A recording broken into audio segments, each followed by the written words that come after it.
যাদের বিকাশ রয়েছে তাদের জন্য আজকের ভিডিও। আজকে আপনাদেরকে দেখাবো কিভাবে বিকাশে ব্যালেন্স চেক করতে হয়। তো বন্ধুরা, যাদের বাটন ফোন রয়েছে তারাও কিন্তু এই পদ্ধতিতে ব্যালেন্স চেক করতে পারবেন এবং অ্যান্ড্রয়েড ফোনেও চেক করতে পারবেন। বিকাশের ব্যালেন্স চেক করার জন্য প্রথমে আপনাদেরকে মোবাইল ফোনের ডায়াল প্যাড অপশনে যেতে হবে। ডায়াল প্যাড অপশনে যেয়ে তুলবেন *247#। *247# এই অপশনটা তোলার পর এই কল অপশনের মধ্যে ক্লিক করে দিবেন।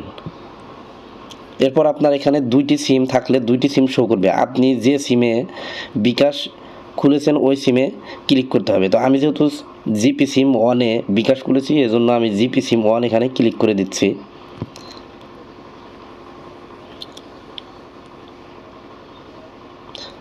এখানে 1 থেকে 10 পর্যন্ত অপশন রয়েছে। আপনারা 9 মাই বিকাশ লেখা রয়েছে, এখানে 9 তুলবেন।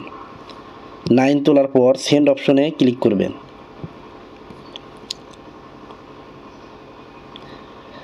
এরপর দেখতে পাচ্ছেন 1 নম্বরে আছে চেক ব্যালেন্স।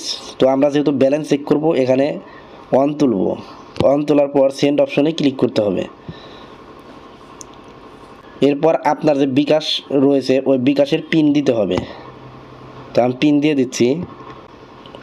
পিনটা দেওয়ার পর এখান থেকে সেন্ড অপশনে ক্লিক করে দিবেন।